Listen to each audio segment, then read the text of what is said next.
Ahí estamos. Zacarías capítulo 4. Vamos a leer desde el versículo 1 y vamos a después a ir desmenuzando poco a poco entre el libro de Zacarías y varias escrituras más para irnos situando. Zacarías capítulo 4 versículo 1. ¿Estáis allí? Leo la palabra a la gloria de Dios, Padre, Hijo y Espíritu Santo. Volvió el ángel que hablaba conmigo y me despertó como un hombre que se despierta de un sueño. Y me dijo, ¿qué ves? Y respondí, he mirado y he aquí un candelabro todo de oro, con un depósito encima, y sus 7 lámparas encima del candelabro, y sus 7 tubos para las lámparas que están encima de él. Y junto a él 2 olivos, el uno a la derecha del depósito y el otro a su izquierda. Proseguí y hablé diciendo a aquel ángel que hablaba conmigo, ¿qué es esto, Señor mío? Y el ángel que hablaba conmigo respondió y me dijo, ¿no sabes qué es esto? Y dije, no, Señor mío. Entonces respondió y me habló diciendo, esta es palabra de Jehová a Zorobabel, que dice, no con ejército ni con fuerza, sino con mi espíritu, ha dicho Jehová de los ejércitos. ¿Quién eres tú, oh gran monte, delante de Zorobabel? Será reducido a llanura. Él sacará la primera piedra con aclamaciones de gracia, gracia a ella. Vino a mí palabra de Jehová diciendo, las manos de Zorobabel echaron el cimiento de esta casa, y sus manos la acabarán. Y entonces, y conocerás que Jehová de los ejércitos me envió a vosotros. Porque los que menospreciaron el día de las pequeñeces se alegrarán y verán la plomada en la mano de Zorobabel. Estos 7 ojos son los ojos de Jehová que recorren toda la tierra. Hablé más y dije, ¿qué significan estos 2 olivos a la derecha del candelabro y a su izquierda? Hablé aún de nuevo y le dije, ¿y qué significan las 2 ramas de olivo que por medio de los 2 tubos de oro vierten de sí aceite como oro? Y me respondió diciendo, ¿no sabes qué es esto? Y dije, no, Señor mío. Y él dijo, estos son los 2 ungidos que están delante del Señor de toda la tierra. Hasta ahí su palabra. Padre, te damos gracias en esta bendita hora, Señor. Tu palabra es bendita, hemos orado por ella, la presentamos a ti para que tú la ministres en nuestro corazón, para tu gloria y honra y bendición de nuestras almas. Te damos gracias y en ti esperamos en el nombre de Jesús. Amén. Bien, esto es una visión que tuvo el profeta Zacarías. Zacarías es el hombre de Dios que está desarrollando su ministerio juntamente con otro profeta que se llamaba Ageo, en el tiempo donde los judíos volvieron de la cautividad a su tierra y tenían la labor de reconstruir el templo. El templo se reconstruye en 3 fases. La primera fase es el grupo que vino aquí: Zorobabel, Jesúa y un grupo más que le acompañó. 13 años más tarde vino Esdras con la palabra, y luego viene Nehemías, que después de estar reconstruida la ciudad y el templo, Nehemías levanta los muros de toda la ciudad en un tiempo récord en 52 días. ¿De acuerdo? Ahora yo he traído esta palabra como una especie de croquis que vamos nosotros a intentar de desmenuzar en esta mañana. Sí que es verdad que para esto haría falta algo como una pizarra, pero yo no la tengo aquí. Pero de alguna forma vamos a plantar en esta mañana la visión de Zacarías. ¿Veis esto? Ahí está el candelabro, ¿lo veis, no? Con su depósito encima. Los 7 tubos que salen del depósito van cada uno a una parte de los brazos del candelabro, ¿de acuerdo? Al lado están, estoy hablando de memoria, ¿vale? Al lado están los 2 olivos y debajo del candelabro está también sujeto sobre una base, ¿de acuerdo? Esto es una forma de Dios tratar con el pueblo a través de los símbolos, y nosotros tenemos que ir saliendo de los símbolos para entrar en la sustancia.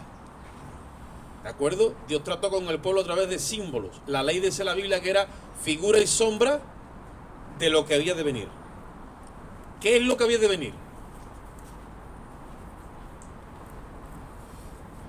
Cristo es lo que había de venir. La ley era figura y sombra ¿de qué? De Cristo. Entonces, cuando vino Cristo, pierde la ley ya su eficacia, su vigencia. En cuanto a lo ceremonial, sí. Y en cuanto a lo moral, tiene su cumplimiento en nosotros por causa del sacrificio de Cristo. Ahora, ¿os acordáis cuando estuvimos hablando el domingo pasado de David y de Salomón?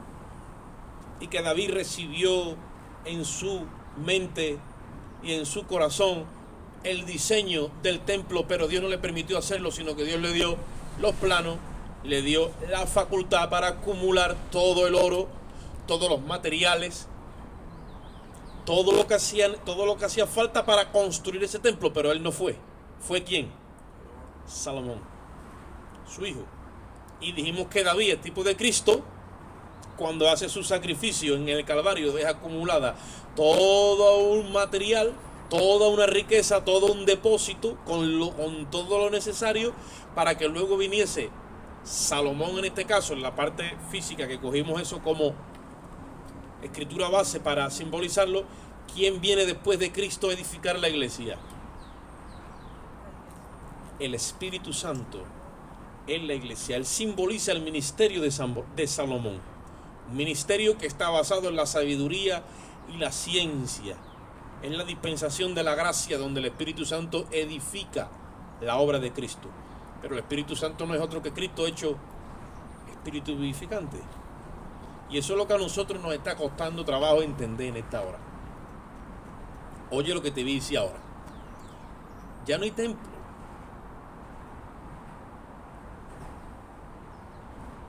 Nosotros tenemos ventaja sobre los que tienen un lugar donde reunirse que le llaman la iglesia. Nosotros no tenemos un templo, por después no decimos voy a la iglesia. Decimos voy al culto, voy a la reunión. Pero entendéis que la figura y la sombra nos distrae y nos distorsiona el diseño de Dios. ¿Qué es la iglesia? ¿Un edificio de ladrillo? ¿Un edificio de materiales? No. La iglesia es el conjunto de creyentes lavados y redimidos por la sangre de Cristo, procesados por un trato específico del Espíritu de Dios con ellos en su mente, en sus corazones, a través de lo que es el entorno de su vida diaria, y metidos en ese diseño, donde el edificio es espiritual y las piedras de ese edificio son los creyentes procesados, que son piedras vivas dentro de ese edificio. Por lo tanto, Dios dice de uno, bueno, ¿y cómo esto se queda plasmado en mi mente y en mi corazón? Dios tiene que tratar con tu entendimiento. ¿Cómo lo hace? Alumbrándolo. Dios alumbra tu entendimiento y te abre otros ojos, que son los ojos del entendimiento. Ahí es donde está basada la obra de Dios. La iglesia no acaba de coger ese nivel de entendimiento en base a la obra de Dios. Y le es más fácil andar en la figura y la sombra, porque eso tiene que ver con el ojo de carne. Yo te digo a ti, ¿tú qué ves? Bueno, pues yo veo ahí a un hombre que está hablando con una mesa, que tiene una Biblia delante, es fácil. Pero cuando le pregunto a los ojos de tu entendimiento, ¿tú qué entiendes por todo esto? Ya te cuesta expresarlo. Pues en esa estamos, que Dios nos va a capacitar para que seamos capaces de ser la expresión misma de Dios. Cuando expresamos lo de Dios en el Espíritu, oye esto, el que tiene el entendimiento preparado comprende, pero el que no tiene el entendimiento alumbrado se queda así. ¿Entendéis? Por eso cuando viene Cristo y empieza a expresar la voluntad de Dios conforme al nuevo pacto que se va a celebrar en él mismo, todos los judíos que habían hecho de la Torá una religión llamada el judaísmo, se quedaron así. ¿Tú me estás más o menos entendiendo hasta aquí? Pues con la iglesia ha sucedido 3/4 partes de lo mismo. Porque si el enemigo se encargó de hacer de una ley preciosa, que es la Torá, que la ley es santa, es pura y es buena, dice la Biblia, el mandamiento es santo, se encargó de hacer un código de normas y de reglamentos donde eso fue un yugo al pueblo. De libertad vieron poca y de diseño vieron menos todavía. Lo mismo ha sucedido con el evangelio, donde el enemigo, por causa de la falta de conocimiento de estos planos, al plasmarlo correctamente en la dimensión del nuevo pacto, el enemigo ha tomado ventaja y a través de líderes que no tuvieron correctamente los planos, oye esto, trazaron, en vez de un estilo de vida en un grupo de personas llamado el reino de los cielos, dentro de la iglesia, que es el grupo de personas, trazaron una religión llamada el cristianismo. Por eso es que hoy día tenemos tanta división y tanta denominación y tanta doctrina y tanto pensamiento diverso que choca dentro del mismo cuerpo. ¿Por qué? Porque esto no se ha diseñado desde abajo y ha ido creciendo correctamente el edificio sin ningún problema. ¿Entendemos? El trato que Dios está teniendo con Zacarías es para que trate con Zorobabel, porque allí mismo la edificación de la obra, en este caso era una obra física, ¿vale? Estaban en el tiempo donde había una obra física que hacer, había que levantar un templo literal, ¿vale? Pero la ciencia, la capacidad, todo lo que había que expresarlo allí no era con fuerza, y Zorobabel lo estaba haciendo en su fuerza, en su forma y en sus maneras. Ahora yo te pregunto, ¿te puedes sentir tú identificado con que muchas veces no entiendes la voluntad de Dios en tu vida y acabas cogiendo la línea de hacerlo en tus fuerzas y en tu manera y en lo que tú has podido entender acerca de esto que has recibido? Y como lo haces en tu fuerza y en tus maneras, porque en sí tampoco tienes otros recursos, te das cuenta que algo no acaba de encajar. Así estaba Zorobabel. Y Dios tiene que coger un profeta y darle una revelación como el hombre que se despierta de un sueño, dice. Ahí empieza diciendo: y volvió el ángel que hablaba conmigo y me despertó como un hombre que se despierta de un sueño. Mira, cuando tú no entiendes la obra de Dios en el Espíritu y por el Espíritu, te duermes. No, hermano, Oscar, yo como me voy a dormir si yo todos los días me levanto para trabajar y hago más actividades. Eso es tu línea humana, pero en el Espíritu estás dormido. Por eso dice la palabra: despierta. ¿Y a quién le está hablando? ¿Un montón de gente que está acostada? Le está hablando a gente que en el Espíritu se duerme, porque no acaba de entender la obra y se cansa y se duerme. Despierta tú que duermes de entre los muertos, dice, y te alumbrará ¿quién? Mira que no dice y te hablará Cristo. Dice que te alumbrará.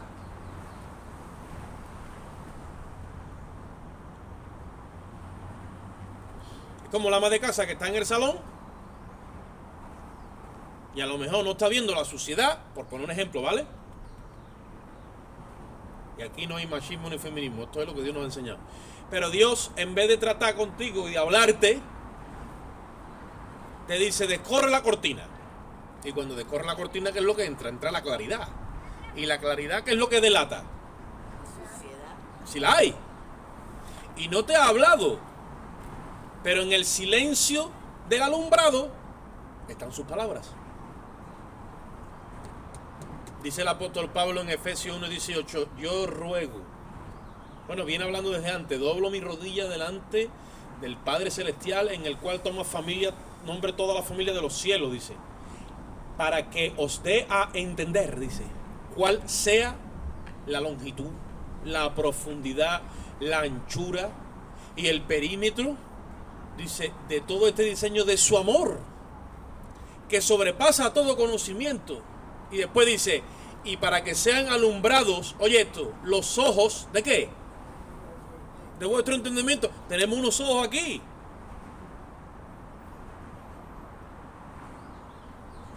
Y esos ojos, cuando no tienen no son alumbrados por el Espíritu, se duermen.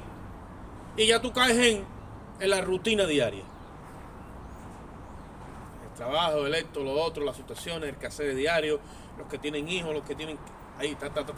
Pero el hombre interior, ¿cómo está? Se duerme, porque no entiende. Ahora, cuando Dios le alumbra los ojos, otra vez despierta y se da cuenta. Y dice el profeta, y me despertó como el que despierta de un sueño.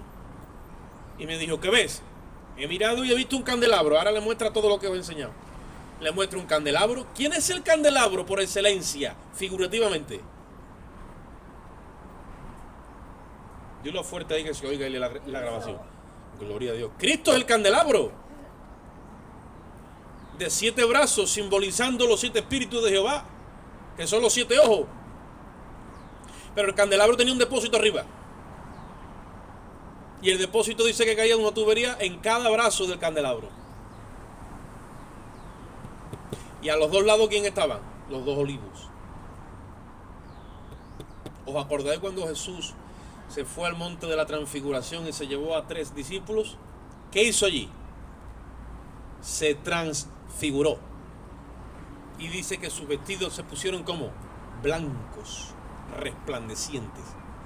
Eso es la revelación exacta de lo que vio Zacarías. Es el candelabro alumbrando. ¿Por qué? Porque lo que Dios tenía escondido desde el principio, que lo empezó a sacar con la muerte y resurrección de Cristo, es el nuevo hombre. Oye esto, una nueva creación, no como esta que tenemos ahora que viene caída ya por el pecado. Esta es de Adán. Es la nueva creación que nace ¿de dónde? Del postrer Adán. El hombre resucitado conforme a la justicia de Dios es el nuevo hombre. Y ese hombre tiene una compañera, igual que a Adán le pusieron una compañera en el Edén. ¿Cuál es la compañera del nuevo hombre? Es la iglesia. Es el edificio. Es lo que venimos hablando. Y en ese orden es donde la iglesia no acaba de coger esos vestidos blancos resplandecientes, esa misma imagen de la cabeza del patrón, del prototipo que Cristo no la acaba de coger porque no entiende la obra en el Espíritu. Le dicen al profeta, dile a Zorobabel, esto no es con espada, ni es con ejército, ni es con tu fuerza. Esto es con mi espíritu, ha dicho ¿quién? El Señor. Cuando tú estás con la espada, ¿sabes lo que estás haciendo? Peleando en tus propias fuerzas. Por eso es que tiene tu espada. Cuando tú andas con ejército, ¿sabes lo que tú estás haciendo? Estás guerreando con tus fuerzas, haciendo una guerra, pero en tus fuerzas.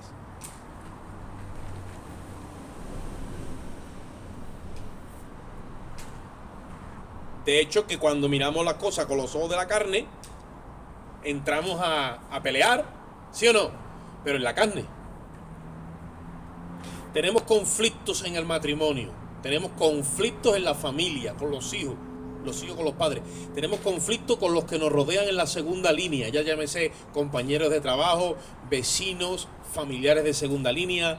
Tenemos conflictos y no sabemos resolverlos en el espíritu. Por eso es que entramos con la espada.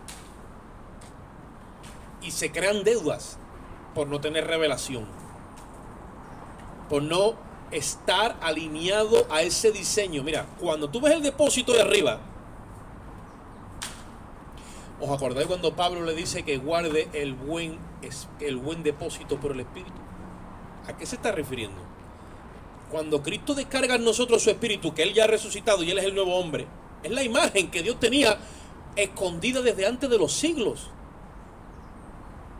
que la empezó a revelar el apóstol Pablo una vez que Cristo resucitó y se marchó.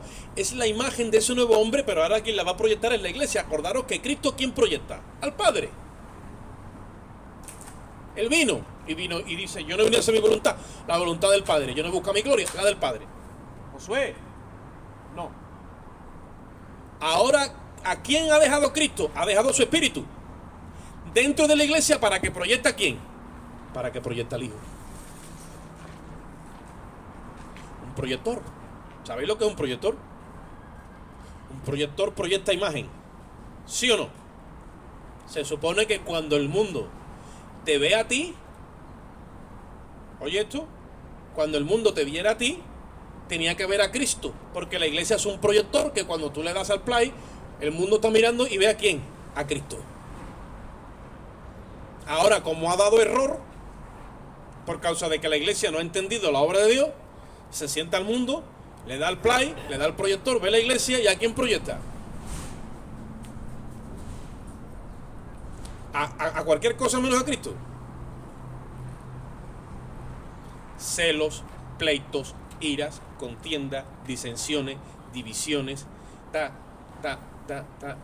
eso no es Cristo. Es una mala formación de la iglesia. La iglesia no está proyectando a Cristo. ¿Por qué? Por falta de conocimiento. Tiene Dios que tratar desde el principio, otra vez.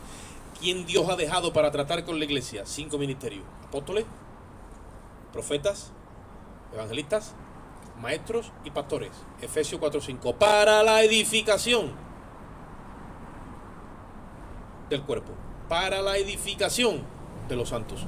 Entonces, ¿quién tiene que edificar la obra? El Espíritu Santo con los ministerios, para que la iglesia reciba ese entendimiento. Oye esto, cuando un bebé va a pasar por el útero de una madre, el útero es algo que está contraído normalmente, y cuando va a pasar un bebé, tiene que coger la dimensión, oye esto, de la cabeza de un niño chico.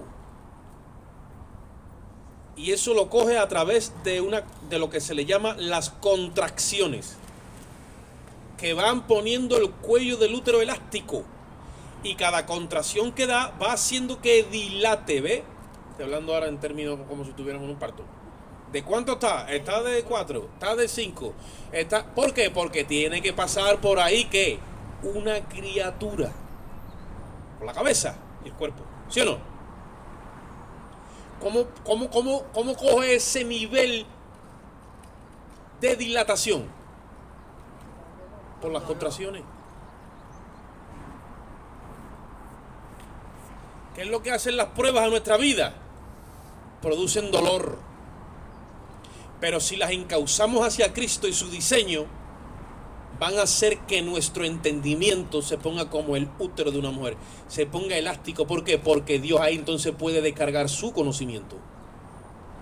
Hasta que el entendimiento no lo tengas alumbrado, no lo tengas elástico a través de las pruebas, Dios no puede descargar su conocimiento. Cuando Dios descarga su conocimiento, entonces que tú empiezas a ver la obra de Dios lubricada, alumbrada, y es como los 7 ojos de Jehová. Mira, ¿sabes lo que significa los 7 ojos de Jehová? Es la capacidad de discernir la obra de Dios con el ser humano desde antes de la fundación del mundo hasta la eternidad. O sea, desde una eternidad hasta la otra. Cuando tú vienes a este libro y lo estudias, este libro te va a hablar desde el Edén y desde antes del Edén hasta el final de los tiempos, y te das cuenta que se vuelve a unir porque Él es el alfa y Él es la omega, y desde una eternidad hasta la otra todo tiene el sello de Cristo. Cuando Dios desarrolla en ti esos 7 ojos, es que tienes la capacidad de mirar el plan de Dios. Oye esto, el plan de Dios con las generaciones. Y sabemos que, ustedes saben que nosotros somos de los que, bueno, en este caso yo como maestro o como enseñador de las Escrituras, estamos en la doctrina o en el pensamiento que se le conoce en teología por las dispensaciones, y creemos por la revelación que Dios nos ha ido dando de menos a más, que el trato de Dios con el hombre en la tierra hasta que todo culmine y vuelva otra vez a su estado original, donde Dios conviva con el hombre por toda la eternidad sin el pecado, una armonía perfecta, completa y única. Dios ha establecido 7 tiempos, divididos en 1000 años, 7 periodos de 1000 años cada uno. Eso dice la teología de las dispensaciones, donde Dios va a dejar que el hombre se gobierne a sí mismo durante los 6000 primeros años, y como no va a poder gobernarse a sí mismo por causa del pecado, en el 7º día, que es los últimos 1000 años, Él vendrá en persona, en la persona de Jesucristo, y gobernará esta tierra por 1000 años como Rey de Reyes y Señor de los Señores desde Jerusalén. ¿Estamos correctos? Sí. ¿Qué es lo que sucede? Dios nos ha abierto la panorámica y venimos entendiendo desde el principio hasta el fin. Cuando tú tengas la capacidad esa que Dios desarrolle en ti, esa visión, porque te son alumbrados no estos ojos sino estos, tú te vas a poder parar en medio de las pruebas, de los problemas, de las situaciones, de lo que te venga. Y como tienes la revelación de Jesucristo y sabes que Él resucitó de entre los muertos, oye esto, en cualquier tipo de problemas te puedes parar y mirar y saber que todo está en la mano de Dios. Cuando tienes visión eterna, llega un momento que lo temporal no te afecta.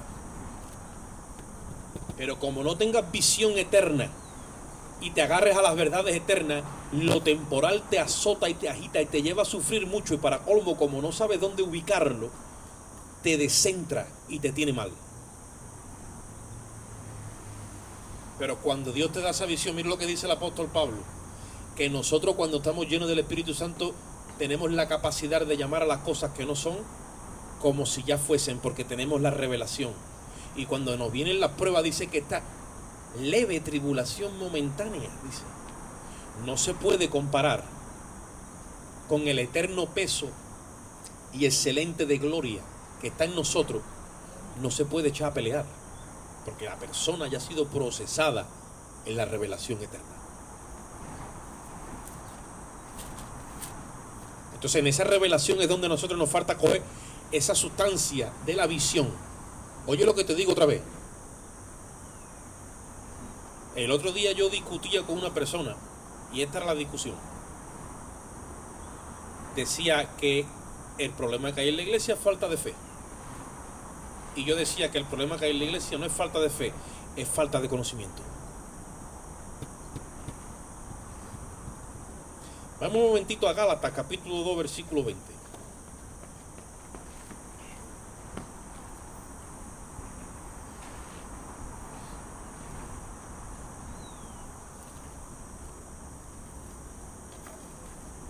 Gálatas 2:20.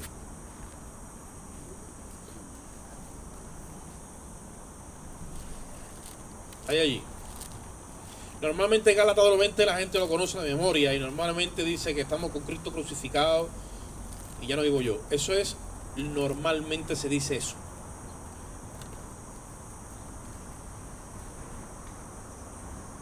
Pero yo me voy a centrar en la segunda parte del versículo. Dice Gálatas 2:20, con Cristo estoy juntamente crucificado. Y ya no vivo yo, mas Cristo vive en mí. Y lo que ahora vivo en la carne, lo vivo, ¿qué dice ahí? Lo vivo en la fe, dice. ¿De quién? El cual me amó y se entregó a sí mismo por mí. Entonces, si yo ahora estoy viviendo, oye esto, en la carne, porque Dios no me ha liberado todavía de este cuerpo, pero ha habido un registro de que yo he muerto con Cristo. Si no, no se podría entonces aplicar la muerte de Cristo a mí. Oye esto, yo lo que antes vivía en la carne, ahora que sigo en carne, dice, ¿dónde lo vivo? ¿En la fe de quién? Entonces, si yo estoy viviendo en la fe del Hijo de Dios, no es un problema de fe, porque la fe del Hijo de Dios ha consumado el proyecto completamente de Dios. Dice la Biblia que Cristo es el autor y el consumador ¿de qué? De la fe. No es un problema de fe. Es en que yo deposito mi fe. Y como no tengo conocimiento, no tengo base, Y ahí es donde me quedo pequeño. ¿Qué dice la Biblia acerca de los que en este nuevo pacto no llegan a alcanzar este conocimiento hasta la madurez de un varón perfecto? ¿Cómo dice la Biblia que se quedan? Yo lo duro ahí, que yo quiero que se enteren como dicen los de YouTube. Como niños. Niños en la fe. Se quedan como niños. ¿Y por qué se quedan como niños? Porque no ha habido un desarrollo en la palabra de justicia. No se entiende la justicia que hemos recibido, y al no entenderla, entonces nos distorsionamos. Y estamos todavía mezclados. Igual decimos que soy salvo juntamente con Cristo y que yo estoy salvo y que me muero, que ta. Igual te susurra el diablo y te dice 4 cosas bien dichas y ya te pone a temblar el cimiento, y lo que parece robusto, parece firme, parece sano y parece que está inmutable, viene de momento a temblar y se queda como cabaña de melonar. Y dice, párate, ¿a dónde tú estás parado? ¿Estás en la roca o estás en la arena?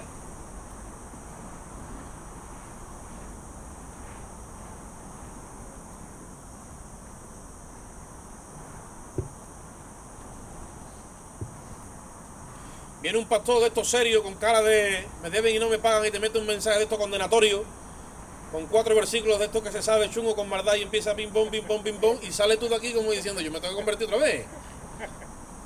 Yo me tengo que arrepentir otra vez. ¿Por qué? Porque la mente niña, cuando escucha un mensaje condenatorio, como su mentalidad está establecida en un pecador perdonado y no en un hijo justificado, no crece en la gracia, el pecador perdonado le recuerdan otra vez sus antiguos pecados y otra vez se arrepiente. Y echa el fundamento de obras muertas. Y hay que hablarlo otra vez de la doctrina del bautismo. Y hay que llevarlo otra vez que dice, a las primeras obras rudimentarias. Entonces, ¿qué pasa, hermano? Que ya porque pecamos, ya en el pecado, no, es que tu conciencia está débil. Que os explicaba yo la semana pasada cuando la Biblia dice que nosotros cuando nos arrimamos a esta palabra es como un espejo y vamos siendo transformados como el resplandor de su gloria. ¿Qué os dije? Que en un espejo el que está de aquí es el mismo que está dentro. ¿O no? Y cuando yo me arrimo a las escrituras y encuentro a Cristo, estoy encontrando mi identidad. Y cuando encuentro la posición de Cristo, estoy encontrando mi posición. Y si Cristo es perfecto, no tiene conciencia de pecado, es perfecto en su conciencia y todo eso, ¿por qué yo no me veo perfecto y tengo conciencia de pecado y estoy tan débil? Porque no estoy siendo transformado en el rostro de Jesucristo. O sea, no lo estoy viendo, no está viniendo esa imagen a mí, no se está formando la imagen del Hijo dentro de mi espíritu. Entonces me tendré que poner otra vez a mirar a Moisés cuando venía del monte por la gloria resplandeciente, y dice el apóstol Pablo, no, si Moisés tuvo que poner un velo para que los hijos de Israel no lo fijaran la vista en él, porque no era él el que había que mirar, vendría otro, y es la faz de Jesucristo. Pero ese Cristo se forma dentro de nosotros cuando nosotros miramos esta identidad. Si tú has sido situado en lugares celestiales juntamente con Cristo y estás sentado en lugares celestiales juntamente con Cristo, dice, ¿por qué cuando tú vas a su presencia no vas con confianza y dudas si Dios te escuchará o no te escuchará? Y dudas si estás limpio delante de Él o no estás limpio delante de Él. ¿Por qué es eso? Porque los ojos no los tiene alumbrados por el Espíritu de Cristo, mirando el sacrificio y mirando toda esta visión, por ejemplo, que está viendo el profeta, los tiene puestos en ti mismo. Si yo me miro a mí mismo, miro mis pecados, miro mis errores, para acercarme a Dios, no puedo acercarme con confianza. No me acerco con confianza porque estoy viendo mis pecados. ¿Sabes lo que a Dios le agrada? Que cuando te arrimes a Él, te arrimes con la conciencia limpia, sabiendo que ya Cristo va delante de ti y Él ha pagado por todos tus pecados. Y te ha presentado delante de Dios santo, irreprensible y sin mancha. Y esa sangre ha sido vertida delante de los ojos de Dios. En los libros que tenía la fiscalía, donde había actas de decreto, y estaba una en contra tuya y otra en contra mía. Y dice la Biblia que Cristo la anuló en la cruz del Calvario. Y que ya no hay ningún acta que se pueda levantar en contra tuya, porque ha sido anulada gracias a la sangre de Cristo.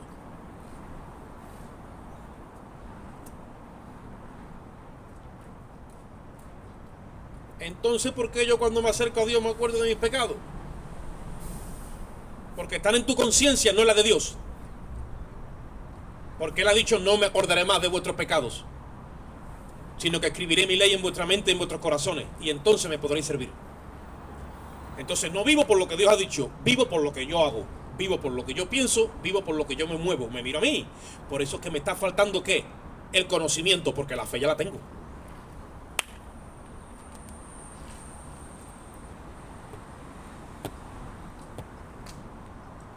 Esto es por gracia, brother, dice el americano. Pero la gracia reina por medio de la justicia. Y nosotros, al no entender eso, estamos todavía con una mente aniñada, una mente de religioso, una mente de... Mira, si tú lees Romano, con una mente de religioso no vas a entender. Porque Romano es un acta notarial. Literalmente, tienes que leerlo como si fueras un abogado, un notario, con mente de jurisprudencia. Y entender que ese acta notarial certifica delante del Dios eterno que la condena que la humanidad tenía con Dios ha sido condonada por completo gracias a los méritos de Cristo. Eso dice Romano, es el acta de nuestra justificación. Pero completamente, y no se le debe absolutamente nada. Y en base a esa conciencia limpia tendríamos que arrancar para edificar. Pero en medio de la edificación volvemos a mirarnos nosotros mismos y nos detenemos. ¿Por qué? Porque ya no nos consideramos dignos de Dios. Y ahí es donde ataca el enemigo. Y te desanima. Y te pone a mirar para otras cosas y para otros lados porque tú no entiendes, porque tú no vales, porque yo no soy. Sin saber que Dios te escogió a ti para este tiempo. ¿Sabes cuándo te escogió? Anoche. Anoche dijo, yo te escojo, vete mañana para allá de Barpuente que vas a estar lleno en Manoca. El mes pasado te escogió. Cuando naciste en el vientre de tu madre te escogió. No, te escogió desde antes que se fundara el mundo. Y tú dices, ¿cómo va a ser eso? Desde antes que se fundara el mundo, ya estabas tú en la mente de Dios que te vio. Dice que su presciencia, dice Pedro en su epístola, que es su anticipado conocimiento, su previo conocimiento, eso es presciencia, preconocimiento. Ya Él te vio en tu libre albedrío, escogiéndolo a Él aquí en este tiempo, entonces te apartó. Y dijo, este me va a creer, y esta también. Así que escógemelo y escógemelo. Y me lo pones ahí. Como la serie esa que están echando en los Estados Unidos, se llama The Chosen, los elegidos. Elegidos según su presciencia, para que fuésemos reyes y sacerdotes y anunciásemos las virtudes de aquel que nos llamó de las tinieblas a su luz admirable. Entonces, si tú has sido escogido desde antes de la fundación del mundo, ¿qué problema es el que hay? Si esto está amarrado desde hace rato. Y cuando lo amarraron con el sacrificio de Cristo. O sea, ahora se nos ha dado un depósito, que en términos para que nos entendamos es un crédito para que a ti no te falte de nada. ¿Qué necesitas? No me vaya a contestar la carne, porque entonces me va a decir, como uno dice, el Señor me tiene bien de todo menos lo de la cartera. La cartera no la tiene tiesa. No. Necesitas paz, amor, paciencia, bondad, benignidad, mansedumbre, fe. Dice la Biblia, si alguno está farto de sabiduría, dice, pídasela a Dios, el cual le dará todo abundantemente y sin reproche. No, es que yo soy muy torpe, precisamente necesita sabiduría. Pero con lo torpe que yo soy, no es que sea torpe para recibirla. Porque si te considera torpe hasta para recibirla, no. Se trata de creer y desear de corazón lo que está escrito. Por eso que no es un problema de falta de fe, es un problema de qué, dímelo tú ahí, es un problema de falta de conocimiento. Tú todavía no sabes quién eres en Cristo. Ni yo tampoco. Conforme Dios va revelando su proyecto, su imagen, su candelabro, los dos olivos, tú dices, bueno, esto es lo que te lo voy a mostrar, y te lo va mostrando, resulta de que al final es Cristo el centro de todo. Y ese Cristo se está formando dentro de ti, tú por dentro resplandeces. ¿Tú te crees que hay pecado delante de Dios para contigo? ¿Tú piensas que hay algún pecado ahora mismito en la mente de Dios para tratar contigo? Si hubiese un solo pecado, ni siquiera se podría arrimar a ti. Ni siquiera te podría dirigir la mirada. Y con los del Antiguo Testamento, ¿cómo trató con ellos? Había pecado. A crédito. A crédito. Les depositó la fe del hijo y dijo, para esto alguien lo tiene que pagar. Y cuando vino el hijo, dijo, padre, yo lo pago. A crédito trató con ellos. Con nosotros ahora trata a débito. O sea, tenemos ya la cuenta llena. Y dice que es tan grande el depósito de las riquezas en su gracia, que si decidiéramos hacer un escrutinio, todavía al día de hoy no se sabe lo que tenemos en Cristo. De tanto que tenemos. Pero nosotros eso no lo creemos. ¿Por qué? ¿Por falta de fe? No, por falta de conocimiento. Es que no sabemos lo que tenemos. Dice la Biblia, sabiendo qué, conociendo qué, sabiendo qué, conociendo qué, pero nosotros no sabemos. ¿Cuántos aquí están diciéndole al Señor, gracias por las pruebas, Señor? Venga, mándame otra. Estoy agradecidísimo. Ninguno. Pero Santiago dice, pero vamos a ver, si tiene que gozarte, tener por sumo gozo cuando hayáis en diversas pruebas. Sabiendo que, ¿ves? La prueba de vuestra fe produce paciencia. Mantenga la paciencia que dice, su obra completa. Ahora nos montamos en el torno de la prueba. Y cuando te meten los dedos para darte la forma, tú empiezas a decir, tiempo, Señor, para que me bajo. Y te baja. Entonces cuando la prueba se acaba, se suspende hasta nueva orden. Cuando va la nueva orden, otra vez tras la prueba. Y ahí es donde nosotros entramos ya con otra actitud. ¿Por qué Dios no acaba de hacer la obra en el pueblo? Falta de entendimiento. Una iglesia niña. Entonces, ya vamos ya acabando.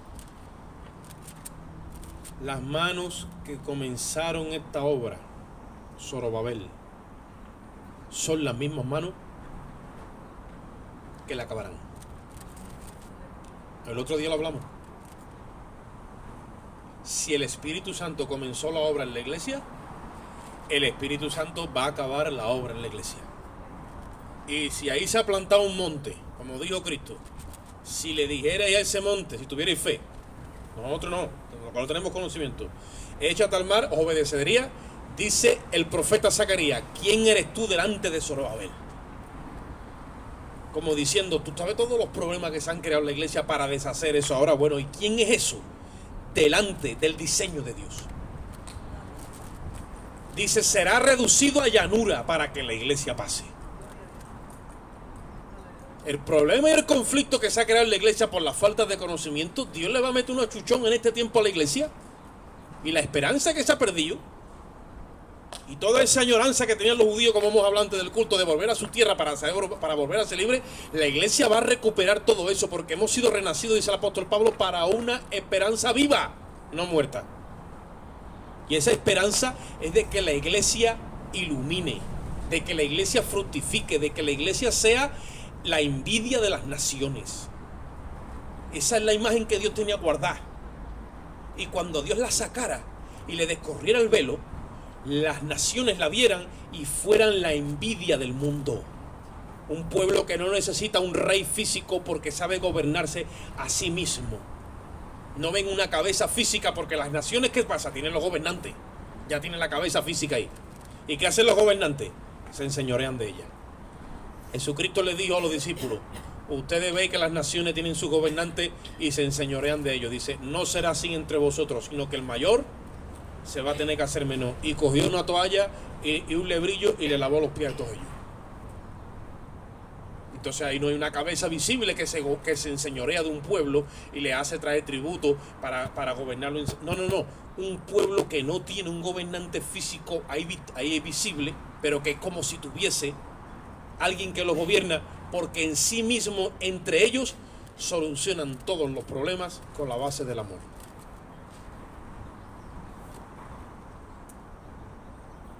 Israel tendría que haber hecho eso en su día, llevar el arrepentimiento a las naciones, y no lo hizo. Lo mismo le ha pasado a la iglesia. No ha llevado el evangelio de Jesucristo, que es el reino de Dios. Pues ahora, en el tiempo que queda, el Espíritu Santo va a hacer la obra. Tú tienes que coger experiencia en la palabra de justicia. ¿Qué significa justicia? Equilibrar la balanza. Y ya Cristo ha provisto para que la balanza se equilibre. Entonces, como tú tienes el depósito lleno y tienes la ciencia de Dios, ¿cómo vas a resolver los conflictos diarios?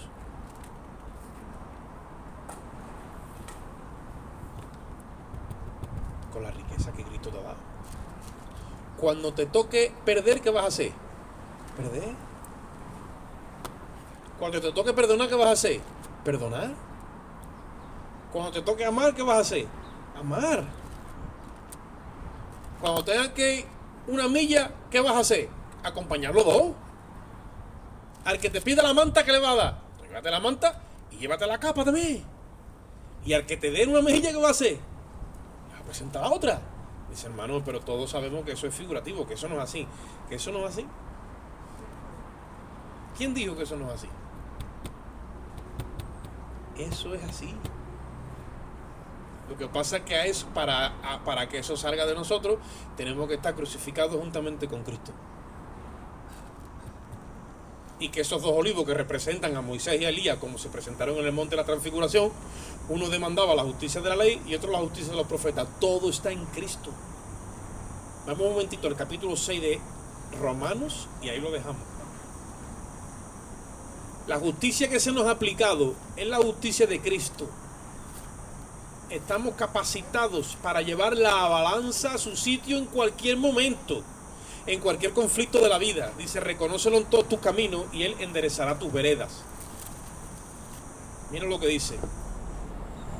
Capítulo 6 del libro de Romanos, versículo 4. Romanos 6, 4.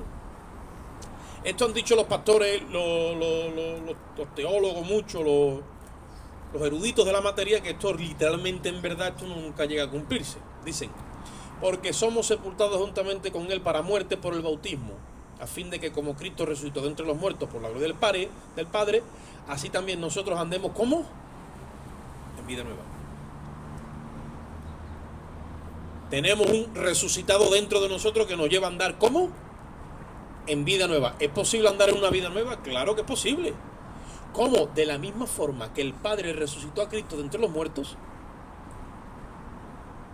de la misma forma, nosotros, dice de la misma, porque está cogiendo esa base, andemos nosotros ¿cómo? En vida nueva. El nuevo hombre no tiene conflicto con el pecado, porque ha sido diseñado en la nueva creación, que viene ya preparada para no ser ni atraída ni seducida por el pecado. El nuevo hombre está diseñado para glorificar a Dios en cualquier situación. ¿Tú cómo sabes eso, hermano Oscar? Mira la biografía de Jesús. Es el nuevo hombre. Ya ha vencido. ¿Cuál es la base de que Dios levantara a Cristo entre los muertos? ¿Quién me dice? ¿Por qué Dios levantó a Cristo entre los muertos? ¿Por qué? Ah, porque era Dios. Ah, porque se lo prometió. Ah, porque... Es porque Cristo cumplió toda justicia. Y Cristo cumplió toda la ley que demandaban los profetas. Y Cristo cumplió toda la ley que le mandaba Moisés. Por lo tanto, la justicia fue completa. Y ahora la justicia celestial estaba en deuda con él. Porque tú no puedes matar a una persona que es inocente, o lo puedes meter en la cárcel, porque si después se demuestra que es justo y que es santo y que no ha hecho nada, entonces ahora hay que agraviarle el daño hecho, ¿o no? Por lo tanto, el Salmo 2 dice ahora, pídeme. ¿Sabéis qué es lo que es el Salmo 2? Es el padre diciéndole al hijo, pídeme ahora, y te daré por herencia las naciones. Que todo aquel que venga a ti en mi nombre, Padre, tú lo perdones y no te acuerdes más de un solo pecado de él. Dice el cielo, amén. Dicho. El Padre levantó al Hijo de entre los muertos por causa de que la justicia estaba en deuda con el Hijo, y se hizo justicia. Pero el Hijo ha pedido las naciones para el reino. Y ahí dice que de la misma forma que el Padre resucitó al Hijo, de la misma forma nosotros, como estamos sepultados con Él, andamos en vida nueva. Dice, porque somos plantados juntamente con Él en la semejanza de su muerte. Hemos traído esta semejanza de Adán. Así también seremos en la de su resurrección. Sabiendo esto, ¿ves? Todo el tiempo eso.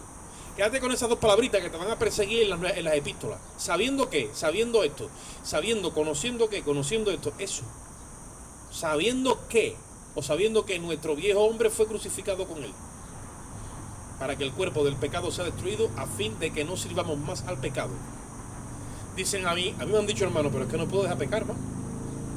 Y es que hay pecados que me tienen atados. El cuerpo pecaminoso carnal, dice Colosenses 2:9, ha sido echado fuera como una circuncisión espiritual. Dios ha cortado ese cuerpo pecaminoso, lo ha echado fuera. Como un espíritu inmundo que estaba en nosotros, fuera. Y hemos sido circuncidados no con mano de hombre, ha sido espiritualmente. Ese cuerpo pecaminoso ha sido echado fuera. Bueno, ¿y ahora por qué peco? Porque te han dejado en el mismo cartucho que es neutro. El cuerpo nuestro ahora, después del sacrificio, es neutro. ¿Sabes lo que es un neutro? Neutro. No tiene polaridad. Lo puede ocupar el positivo, o lo puede ocupar el negativo. Los que saben un poco de electricidad, y estaba con el hermano Paco, hay veces que dice, bueno, hermano, aquí es tierra, vale, pero aquí hay una situación, vamos a ocupar el cable neutro, ¿no? El amarillo, que en sí la vida en sí es igual que el positivo y negativo, lo que pasa es que tiene otro color y lo hace positivo o negativo. ¿Por qué ocupa nuestro cuerpo el neutro? O sea, ¿por qué ocupa el pecado nuestro cuerpo si ya está neutro? Por falta de conocimiento. Porque en el momento que tienes conocimiento te vuelve resplandeciente. Óyeme, esta carne la sometemos por el Espíritu. Dice la Biblia en Romanos 8:12 que si hacemos morir las obras de la carne por el Espíritu, viviremos. Y cuando el Espíritu toma control de tu entendimiento y te da conocimiento, se quedan las pasiones y concupiscencias de la carne así. Se le ponen las orejas como al perro de Luquilú. Pierde toda la fuerza porque está gobernando el espíritu. Está ese candelabro fluyendo aceite, y en el conocimiento te tiene todo el tiempo metido en la obra del reino, en la obra. No te deja pensar en el pecado, porque la mente de Cristo es muy superior a la mente de Adán, y te tiene arriba en una justicia superior. Como los cielos son más altos que la tierra, así mis pensamientos, dijo el profeta, son más altos que los vuestros. Te ocupa la mente con sus pensamientos y no te deja pensar en lo terrenal para nada. Simplemente en lo que ocupa lo ordinario, pero para nada. Todo el tiempo te tiene con pensamientos sublimes, más altos que los cielos. ¿Por qué? Porque tienes la mente de Cristo. Y ocupa, y entonces tú te das cuenta que esto, cuando tú lo tienes carnal, esta venga a pedir, venga a demandar, y que lo que le gusta es por la pava liña, no, empieza a pedirlo de arriba. Y ahí es donde se cumple la palabra. Vosotros se habéis resucitado, dice, buscad las cosas de arriba, donde está Cristo sentado a la diestra de Dios. Y haced morir pues todo lo terrenal en vosotros. Puedes hacer morir. ¿Por qué? Porque te ocupa el Señor la mente y los pensamientos, y ahora te tiene lleno de aceite, como esos conductos que dice que tiraban aceite como oro, porque te abre el entendimiento y te lo alumbra. y tú estás todo el tiempo concentrado en la voluntad de Dios. A un punto que el sentir de la carne te lo anula. ¿Y te pone quién? El sentir del Espíritu. Haya pues en vosotros este mismo sentir que hubo en Cristo Jesús, ese del Espíritu, el cual siendo en forma de Dios no se agarró a eso como cosa que aferrarse, sino que se despojó. Y llega un momento que el diablo te quiere agarrar por los deseos del pecado, por tu orgullo, por todo esto, por todo lo otro, y cada vez que te agarra, ¿vale? Lo que hace es que te arranca los deseos mismos carnales, te los arranca y no te puede coger porque estás en el Espíritu. Satanás no puede tocar ni alcanzar ni rozar a una persona que está en el Espíritu. A nadie.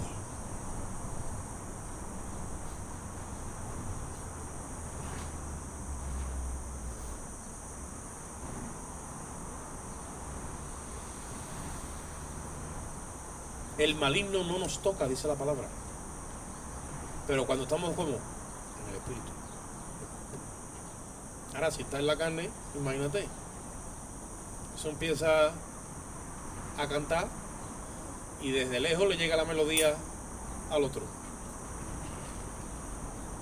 Igual que a los tiburones cuando huelen la sangre. Se dice tradicionalmente que por qué Daniel cuando lo echaron a los leones, ningún león lo tocó. Estaba en el Espíritu. Los leones de carne, la que quiera. Pero en ese momento vieron a Daniel como si fuera el mismo Cristo transfigurado en el monte de la transfiguración, blanco resplandeciente. No le pudieron meter ni un diente. Daniel estaba en el Espíritu. Una mente en el Espíritu. Dice, digo pues, Gálatas 5:16, digo pues, andad en el Espíritu y no satisfagáis los deseos de la carne. Porque el deseo de la carne es contra el Espíritu y el del Espíritu es contra la carne, y estos se oponen entre sí para que no hagáis ¿qué? Lo que quisierais, porque ya de antemano tenemos ya la voluntad de Dios plasmada, pero vemos que no podemos alcanzar la falta de conocimiento. Cuando estás en el Espíritu, los ojos te son alumbrados. ¿Os acordáis del aceite que era necesario para que las lámparas del templo no se apagaran, sino que ardieran continuamente y eran para el alumbrado del templo? El aceite no era un cualquiera.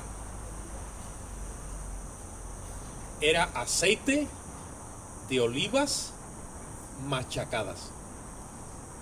Nosotros tenemos que estar continuamente agarrados a la oliva machacada que es Cristo crucificado.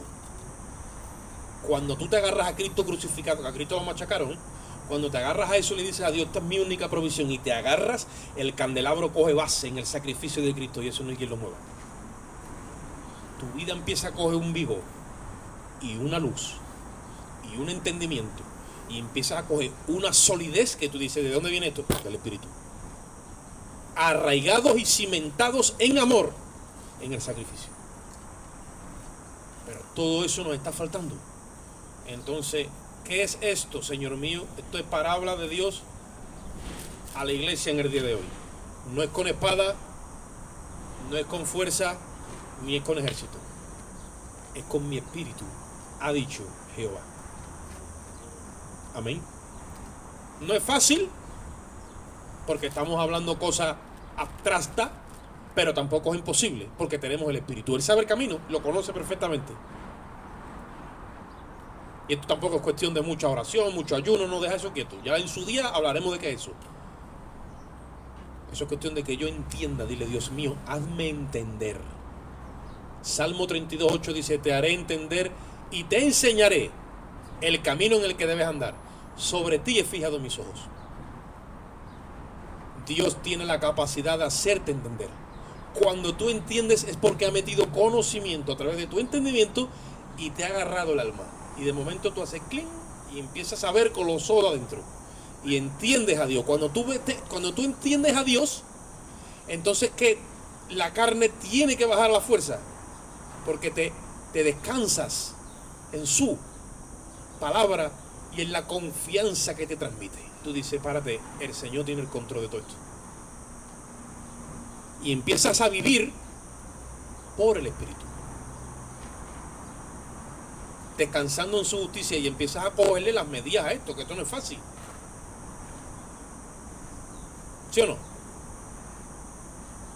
Tú llevas tu coche chiquitito, coges las curvas y dices, oye, las cojo. Ahora te dan una Mercedes Sprinter de estas grandes, con gemela detrás, que se coge con el mismo carnet, y cuando tú quieres coger la curva, tú dices, párate, aquí yo no tengo que coger las medidas de esto, entonces te abre así un poco y después coge la curva. ¿Por qué? Porque ya le coge las medidas al vehículo nuevo, pero se conduce con el mismo carnet. Pues esto es lo mismo.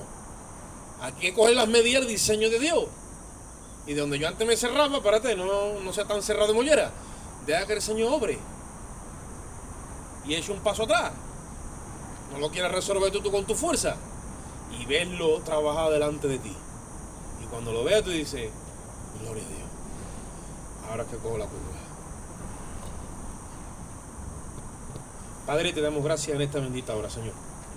Alabamos tu santo, lindo y precioso nombre.